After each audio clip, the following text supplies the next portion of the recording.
let's talk about it.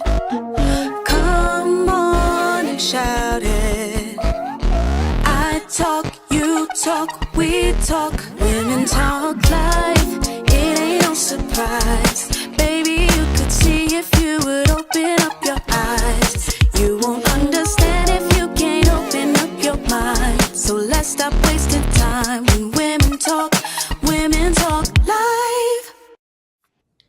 And welcome to another episode of Women's Talk Live Overnights. I'm your girl, April J.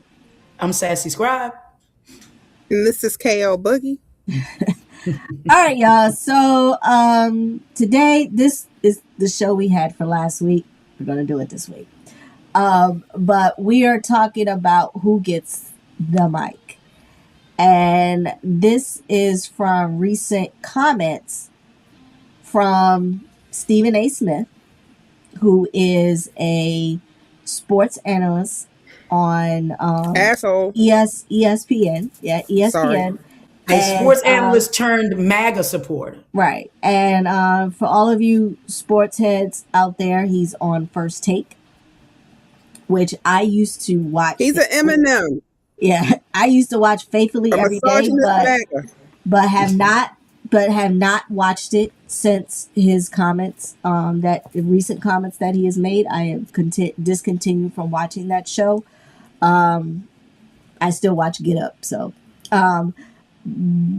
But we thought we would do a show on it because he has been in my opinion, and probably several opinions, going after black women, but trying to defend it.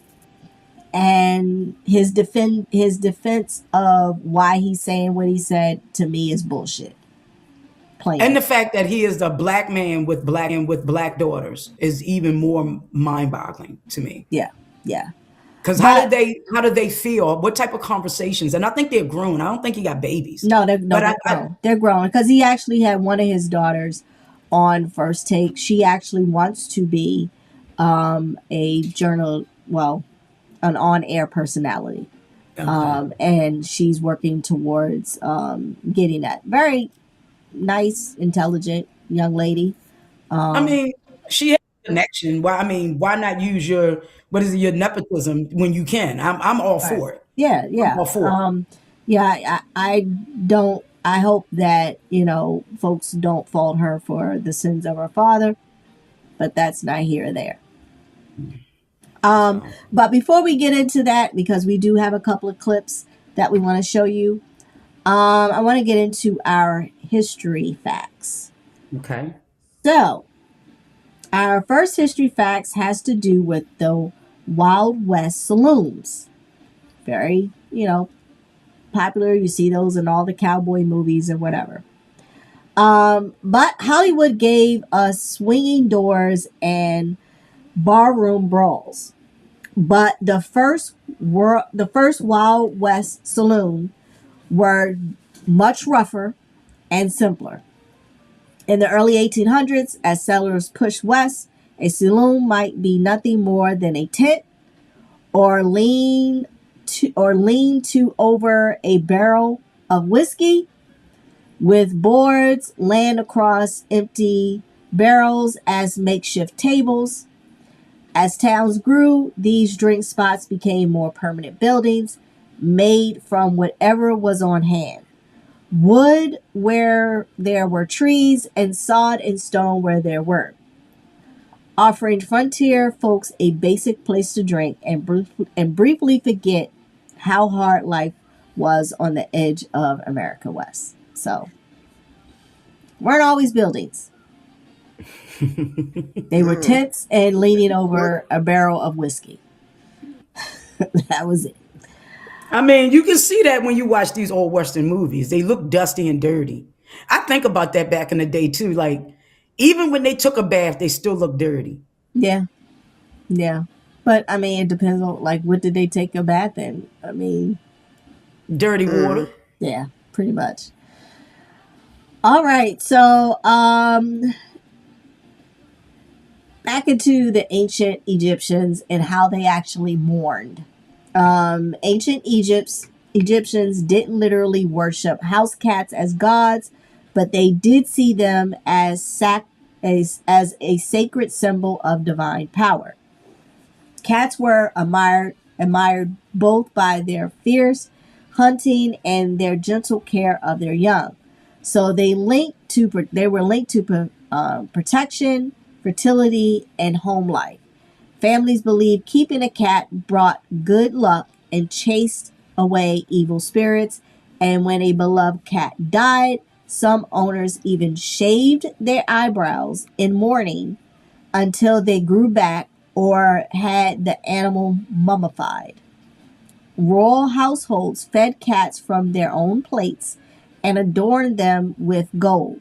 Over time, goddesses like Beset, protector of home, childbirth, and cats, shifted from being shown as a lioness to a domestic cat, while other cultures embodied the deadly, warlike side of the feline power and devoted still visual today in defined feline statues in the museum. I'm gonna be honest with you. I don't Cats, care for cats are cats. creepy as shit. I don't like They're cats. creepy. Cats are not my cup of tea at all. I don't like them. They are very sneaky and they jump on stuff. I don't like them. Well, cats have the ability, like when old people get cats, there's something in the cat's feces and urine that will get into the brain. Like pregnant women can't change cat litter because of it's a certain parasite that gets into the woman. But when you see older people with a bunch of cats, it's because cats, I don't know if it's they emanate or something, but whatever it is, it forces the person who's taking care of them to deny their own well-being in order to take care of the cats. That's why old people will have a bunch of cat food, but they won't have food. And it's a true statement. Look it up. Ew. The cats will make it so you deny yourself and take care of them. I know they said as people that have cats and have newborn babies, they need to watch the cat around the baby because the smell of the milk on the baby's breath is what, like, the cat will smother them or something. I don't know. I don't have cats. I don't have pets at all. But if I had a pet, it damn sure wouldn't be a cat. Yeah, no. Yeah, No. I love cats. No, I don't. I love I cats don't. and dogs. They're too sneaky for me. I'm like, they sneaky. Nah, they like to jump on your cabinets and all. Well, they are for that. apex predators. Yeah, They are Okay. apex predators. and I don't trust Okay. them. I don't trust them. I ain't gonna have nothing in my house I can't trust. I remember being in college and the girl came to class and her arms are all scratched up. And I said, my God, it looked like you got in a fight. She said, I did. My cat scratched. I said, shit. I said, you Yeah. still got that cat? Yeah, She's like, well, she called me by my real name, right? Because I wasn't sassy at that time. Well, yes, I was. She just didn't know it. But she called me by my real name and she was like, you don't understand. I said, I understand that a motherfucker I feed and take care of do that to me is no longer Exactly. going to be in my house. exactly. Just period. Yes, absolutely. I'm not going to let you bite me and feed you too. Right. Same thing if I had a dog. Oh yeah, no, true. All right, so the last history fact has to do with the Roman numerals. 0 is surprisingly new idea in math history. Long before it was treated as a true number, several ancient cultures only used 0 as a placeholder to show that something was missing in a position. Samurai and Babylonian scribes used special wedge marks to keep no tens or no hundreds, and the Mayas later created their own symbol for 0 in their calendar. But none of them treated 0 as a number with its own value and rules. Romans went even further. They had no symbol for 0 at all. Their numerical system only used I, V, X, L, C, D, and M. And when they needed to show nothing in record, they just wrote the Latin words like null or nihil, meaning none or nothing, instead of numeral. So for most of ancient history, people could say nothing but they didn't yet calculate with zero the way we do today. That breakthrough came much later when zero was finally accepted as a real number, not just an empty space. But then stupid Americans Poor added little zero. zero. Zero, yeah. So The zero's now a hero. yeah, zero was the black stepchild. Yeah, yeah. Oh, right. Bets. Yeah. All right.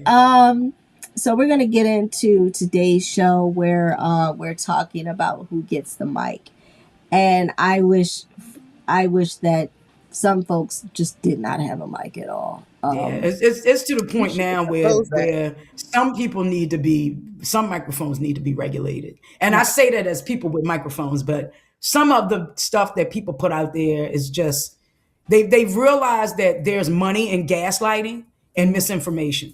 Right. And Stephen A. Smith is one of those people who has found the grift to be very lucrative for him to no longer be a Democrat or an independent or liberal or progressive. He's gone on the side of ultra conservatism, and especially his misogynoir and negativity towards Black women. Right. So, all right. So this is his clip, that interview he did with ABC. I'm sorry. So, and this is where he addressed those comments that he made. Here we go. I don't know if you would categorize this as a third rail or a pitfall, as you describe, but in your book, you talk about how when you were first starting with, quite frankly, you were concerned that the Black community might see you as a sellout, as an Uncle Tom. And as you know, some of those criticisms have come about lately. And I want to just play a quick clip to get your reaction. Sure.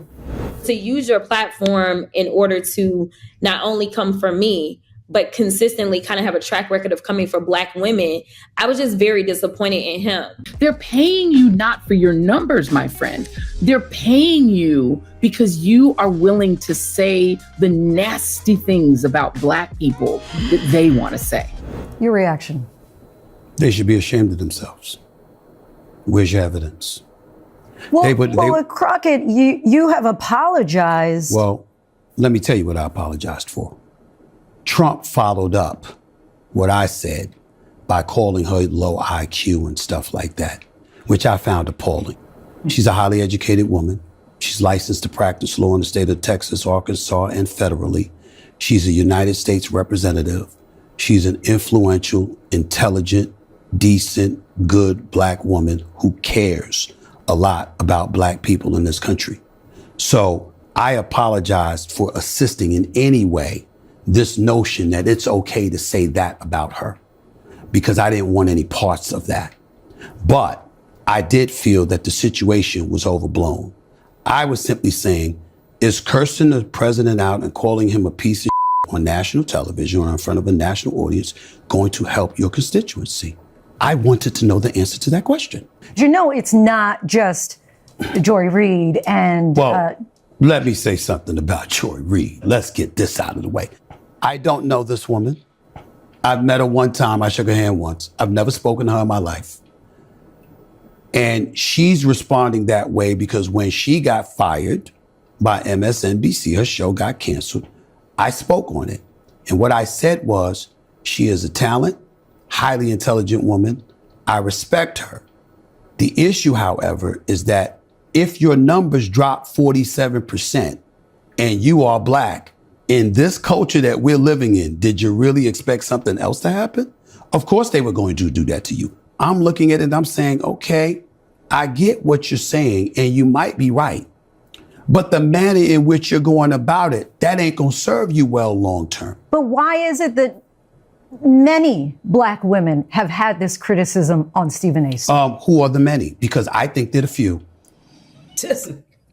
You really think they're the few? Seriously, you really think they are the few? He's being intentionally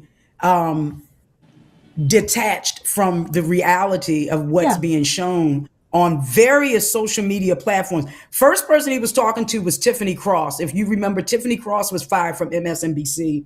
She is now with Angela Rye and the guy that was running for governor, and what's his name, Gilliam, on the Native Land podcast, which is a great podcast. I listen to it as often as I can. And he's talked about her. He's talked about Joy. He's talked about Jasmine. He's talked about Angel Reese. Every platform that I've seen with a voice of strong Black women, they've all come out in support of these women and against him. So he's not looking. He's intentionally trying to disassociate himself, calling them the few. No, brother, it's many of us, and you don't know the three of us, but it's many of us within our social circle, within our personal circle, who are talking about your misogyny and the discourse that you create around educated, strong Black women. And the platitudes that he just gave is like dust. It really means it really means nothing. Like KL, he would say with your double undergrad and your double masters that you are too educated for your own good. So it's like platitudes. Yeah, and I you know, even when Joy Reid addressed his comments about her numbers, I mean, even her numbers on her worst day are better than First Takes. First Takes, they got what, 500,000 views, and a lot of people that I know who like sports like me think he don't like him. They don't even watch him. The cigar lounge that I go to, they call him a dumbass bitch. And they was like, oh, nobody care what that, you know, so-and-so little bitch say. And I mean, it's just like, you're thinking that, as Don Lennon had said, very gracious, very nice, eloquently, you're thinking that because you're speaking in a loud voice, you must be right. No, dumbass. Right. You're just loud. You sound like a dumbass. So I'm like, come on. But isn't he the one that Shaq said if he put Angel Reese's name in his mouth again, he was going to have to check him? Oh, yeah. Yes. Yeah. Have you heard him say anything else? No. The same way he got checked by Serena Williams' husband. Yes. Got checked by LeBron James when he wanted to go out here and say, you know, negative shit about his son. LeBron James pulled him up at a game. Like, hey, let me talk to you for a second. And basically told him, keep my son's name out your motherfucking mouth. And somebody reported it. And he had to address it on First Take because everybody was talking about it. And all he could say, well, you know, I can understand him being as a father. No, Negro. He was speaking because this is a pattern that you often do. You want to talk about Black people. But here's a clip where he's addressing that Black people don't like him. So here's that clip. Oh my God, I don't want to. Black people don't like me? I'm from Hollis, Queens, bro. I'm from the streets of New York City. I go to the streets of America everywhere, all over this country. I'm inside and outside arenas. I'm inside and outside local businesses and stuff like that. I'm the ambassador for HBCU Week. In concert with Ashley Christopher and other people, I've helped generate over 12,000 scholarships in excess of $150 million for Black students. I'm a member of Omega Psi Phi fraternity. I ain't just down with a fraternity, that's a brotherhood. All of them are my boys. I was raised by 5 Black women, Joy. I have 9 nieces. I have 2 daughters. Everybody Black. I still go home to Hollis.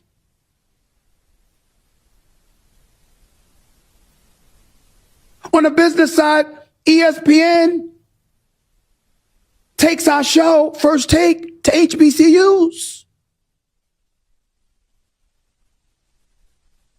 Packed gymnasiums wherever we go.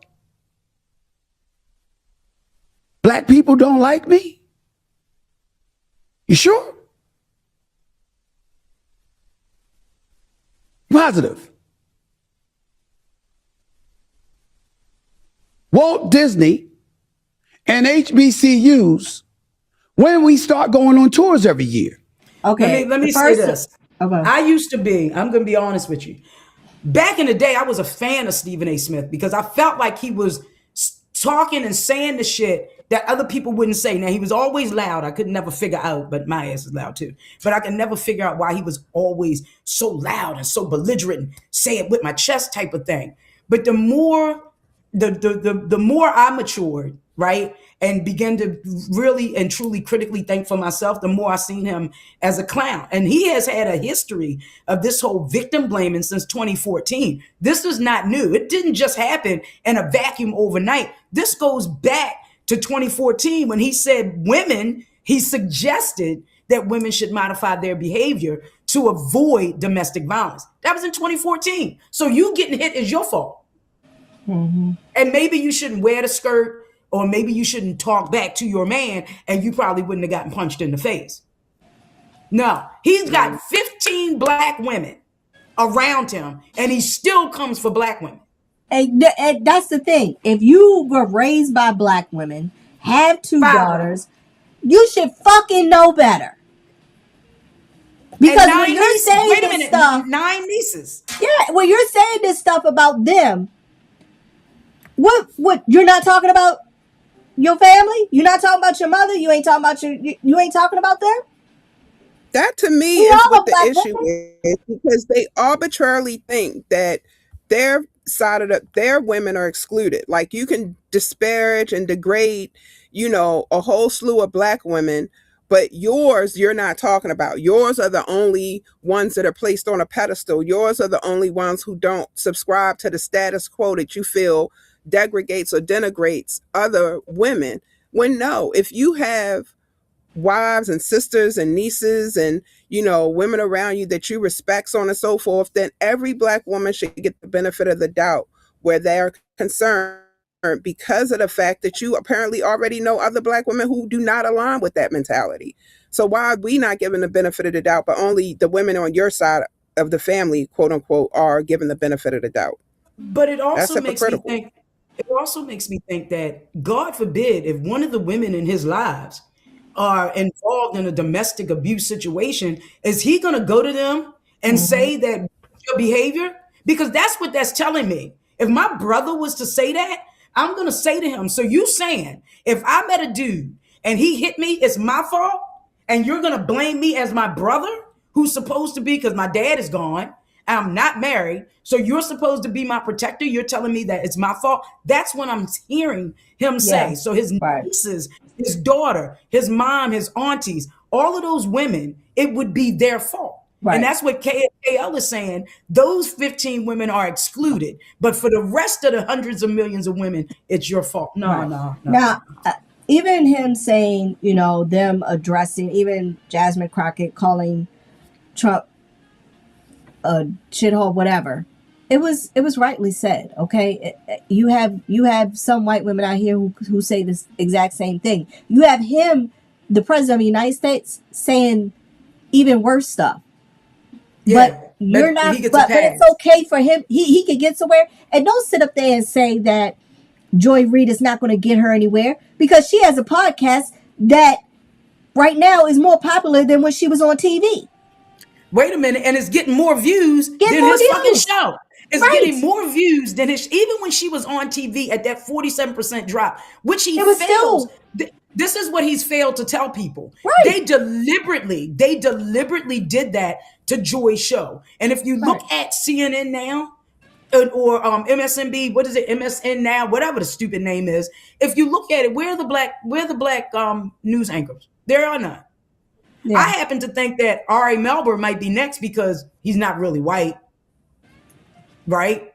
So I think they're doing their level best, or even Rachel Maddow, because she's openly out about who she is as a person. So if I look at that show, I'm only listening to Ari, Lawrence, and Rachel. I'm not listening to anybody else on that website. Well, maybe not Tiffany. What is it? Michael Steele and what's her name? Oh, the lady who used to be in the Biden. Simone I can't Sanders. stand Yeah. his dumb ass either. Well, he's trying to redeem himself. I mean, he's really trying to. I'm gonna give Michael a little bit more credit than most people give, because he's really trying to redeem himself from coming back. No, don't get me wrong. He's still a conservative. Yeah, He's still a conservative Republican. He's still Don't get me wrong. I have seen him on that show, and I Mm-hmm. do agree that he is. I On think the right he's at side a of place. history. Yeah, he's on a place where he's still conservative, but he ain't like these other crazy. No, he's not. nutcase Because he out here. understands that he's still a black. They showed him when he was in charge of the Republicans that he was still black by removing him when he was in charge of the Republican Party. Right. So I I want to give viewers numbers, because he was, talking about her. Oh yeah. Right. So in 2025, First Take averaged about 517,000 viewers per episode. So is it every day or is that weekly? This is per episode. They come on every day, because they come on after Get Up. So they come on every day. Okay. Now during a big sports month, like, NFL, college, we just had the college championships, and we have the NFL playoffs going on. It climbs to 600,000 views per episode. Now they come on every day on MSNBC. On ESPN, Monday through Friday. Joy Reid, in early 2024, she was averaging 759 viewers on average. 759,000. Yeah, 759,000 on average. Now, when her cancellation happened in February of 2025, she had roughly about 955 average viewers per episode. So they both averaging 200 some million views a year. But she had more. She had more. Yeah, because Yeah. they're averaging about a record high around 5 to 6% from the previous year. So Joy Reid, she roughly was averaging 1.4 million people per year. So what are her numbers now with her new podcast and her Let me YouTube see. channel? I'm gonna go to YouTube and see what her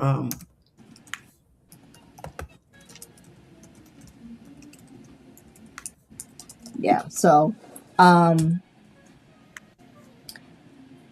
because so all right. So okay, so right now she has 39. I'm sorry. Yeah, I was looking at her.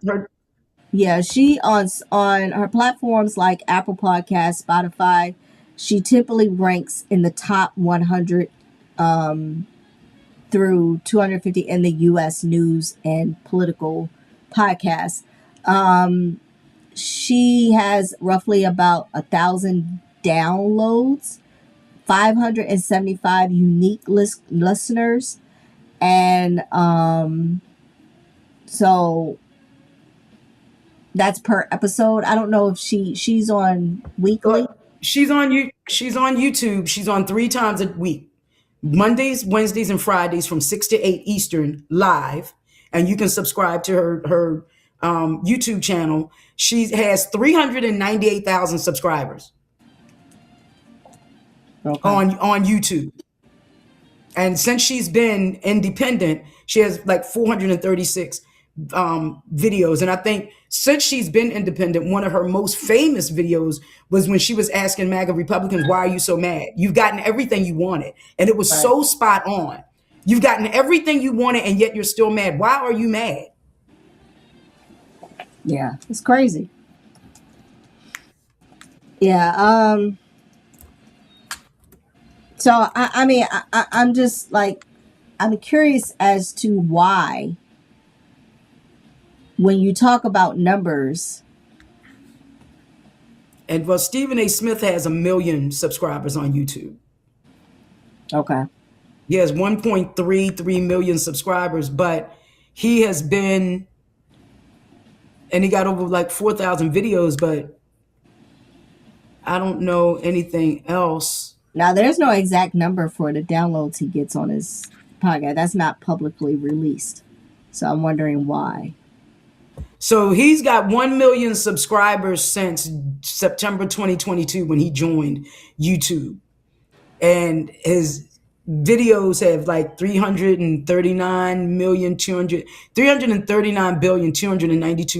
339,292,844 views. So, but he's also on Amazon Music Podcast. Yeah. So I don't know. I mean, my thing is with him, I just think he should just stick to sportscasting. Shut the fuck up. Yeah, About stuff I mean, we Well, don't- you know, as a Yeah. U.S., Negative one. I'm gonna say this: as a U.S. citizen, we all have the right to pontificate, as we are doing right now, on things that we believe as U.S. citizens, politics, and everything else. But I think there's a way that you can do it that shows your level of empathy towards humanity. And the things that he's aligning himself with are things that are completely inhumane and antithetical to what most of us believe in. So when you attack one black woman, you're attacking all black women, and that's why we don't like you. Yeah, pretty much. Pretty much. Like, that's why Pretty we don't much. like you. But he does, to me, I think he does black people in general wrong. Yes. Wrong, because he said some stuff about Don The, Lemon. the misogynoir that he has and disdain that he seems to have for his own community, like Right. what is that? Right. Because, even when I used to watch it, Shannon Sharp was on there. And when he got into that whole mess with being on video or whatever, he got into that whole thing with the white girl. But and all that stuff. yeah, So- when he let his member get him in trouble, Right, Like, so- first of all, Shannon, sidebar, you too old to still be thinking with your thing. Yeah, it's true.